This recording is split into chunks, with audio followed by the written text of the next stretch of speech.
When a big publisher messes up, we often receive a public apology, a statement carefully crafted by the PR department. More often than not, instead of actually being sorry, the party at fault tries to paint a different picture, distance themselves from a controversy, or even blame everything on a convenient scapegoat. Lucky for us though, there are still some honest and decent people in the game industry who apologize with sincerity.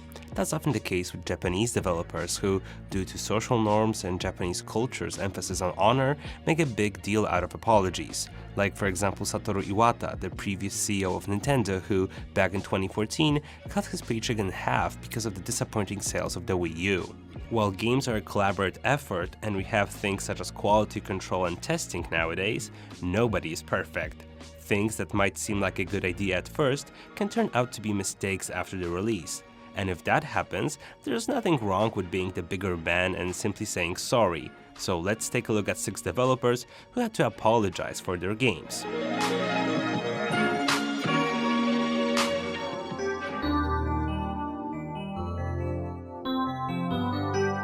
While The Legend of Zelda: Ocarina of Time is hailed by many as the best game of all time, the first 3D adventure of Link has some minor flaws. One of them is the infamous Water Temple, which is often cited as one of the worst levels in gaming history.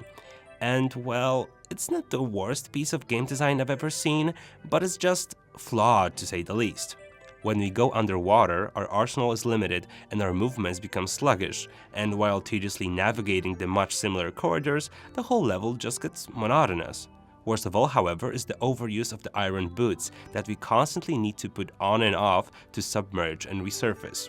Juggling items and constantly jumping back and forth between the equipment menu and the actual game is often one of the most annoying elements of the Zelda series, but it never got as frustrating as it did in the Water Temple. Nintendo took its time replying, and after nearly 14 years, the longtime producer of the series, Eiji Aonuma, apologized for the level, sort of. As a matter of fact, it was Aonuma himself who constructed the temple back in the day, and while he still claims that it's one of his favorites, he felt sorry for making it too hard. In an interview with The Guardian, he went on to apologize for the way we had to use the iron boots in the level. And well, that's as good as it's gonna get, I guess, but I don't think we need a formal apology anyway. Nintendo already apologized with the water level in the next Zelda, Majora's Mask. Here, the Water Temple was simply much more fun.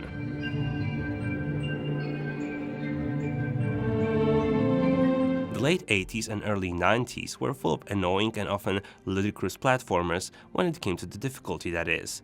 And it's easy to understand why. The medium was rather young, and the games themselves weren't as user-friendly as they are now. Most of all, however, it was the case of the demographic itself.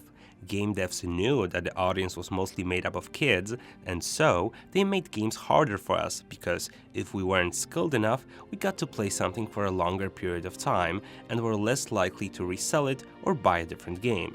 That was certainly the case with Ecco the Dolphin, a largely forgotten platformer from Sega. In the game, we got to play as the titular dolphin and had to save the ocean from evil aliens. It might sound simple, however, it was anything but, as at times the game was tough as hell. Recently, we learned why, and even got apologized for it. One of the developers of Ecco, Ed Annunziata, revealed that later on in the development, he went back to some of the levels to make them even harder because the developers wanted the game to be longer and to take us more than a single weekend to complete. Well, thanks a lot.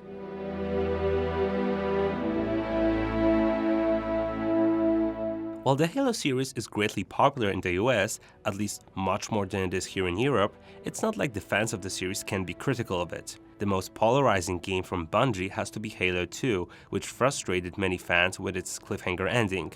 Sure, it set the stage for the next chapter perfectly, but thanks to that, the story of the game wasn't as satisfying as it could have been. And well, I can't blame Bungie because that's often the case with the second game of a trilogy. Just take a look at The Witcher or the new Deus Ex.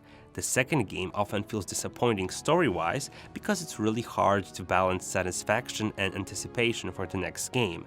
The second part of a trilogy has to be able to stand on its own, but at the same time has to make us yearning for more and excited to see the conclusion. Few years after the launch of Halo 2, we learned that the game had a troubled development, and the ending itself, or rather the cliffhanger, might not have been entirely intentional. According to one of the developers of Halo 2, Chris Butcher, Bungie didn't even have enough time to polish the title, which had a significant impact on its overall quality. Butcher claims that it's because of the game being rushed till the end of production, the multiplayer and the ending are a disappointment for the team.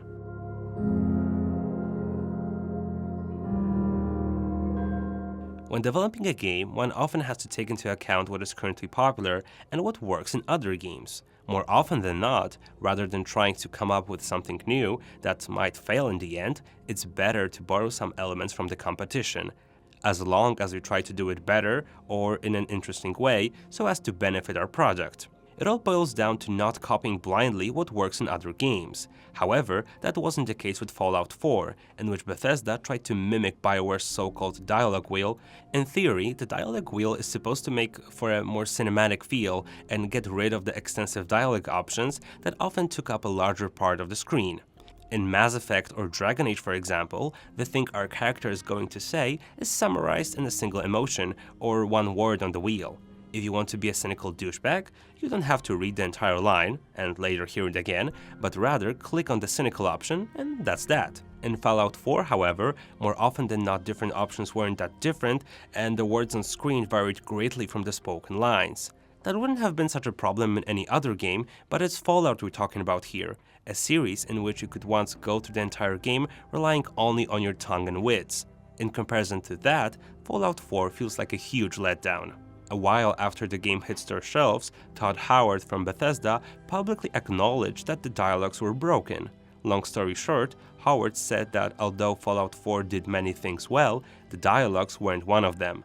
He went on to say that the developers had a reason for trying out such an approach, and they listen to feedback and think long term. So, in other words, we can hope that such a terrible dialogue system won't appear in the next Elder Scrolls.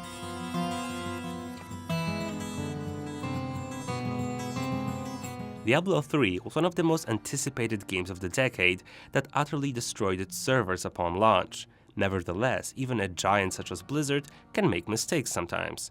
The biggest fault of the new Diablo was the infamous auction house, in which we could buy or sell in-game items, be it for the game's currency or real money, depending on which auction house we used. In theory, that idea seemed great. To get rid of fraud and people buying accounts or items, the studio made their own place to sell stuff, which they had complete control over. Next to that, the auction house was intended to be used only by a small percentage of gamers. And oh boy, were they wrong. As it later turned out, the auction house was being used by the majority of the players, and even as many as 50% of those who bought the game made regular purchases. And while on a harder level we had to choose between the auctions and long grinding, I can see why. The game director, Jay Wilson, apologized soon after it became apparent that the auction house is going against the spirit of the game. Wilson said that Blizzard was sorry, admitted it was a mistake, and claimed that the studio would get rid of the auction house if they could, but it's not possible. Looking at it now, it's hard to see it as a sincere apology though. Blizzard did eventually get rid of the auction house, which just goes to show you that they either didn't try hard enough at first, or they simply didn't want to because it was generating too much revenue. All in all, while Diablo 3 still leaves a bitter taste in the mouths of hack-and-slash fans, the game is much better now than it was at first. Hooray for that.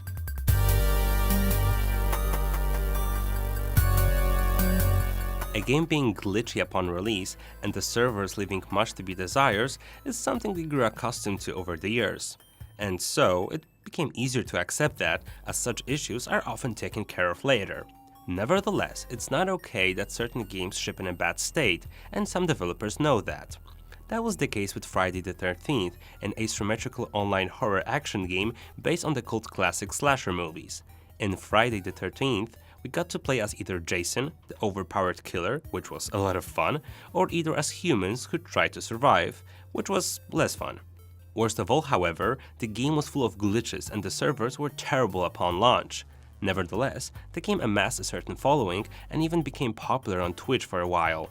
The developers, Gun Media and Ilphonic, were quick to make amends and publicly apologize. In an update in June of last year, they thanked their fans for their patience and awarded them with a loyalty package of sorts. It was announced that the fans would get a double XP weekend, some free in-game currency, character skins, and most importantly, a new NAS Friday the 13th inspired Jason skin in the game theme. It's not rare to award fans when a developer of an online game messes up, but in this case, the quote-unquote apology package was quite generous, and well, it's always nice when you get free stuff, isn't it? Game developers aren't perfect and everyone makes mistakes, and that's okay. I just wish that apologies that come along with free in-game goodies were more common and as generous, or even more, as they were in the case of Friday the 13th. That's it for now. If you know more cases in which developers had to publicly apologize, please let us know. Thanks for watching, and I'll see you in the next one.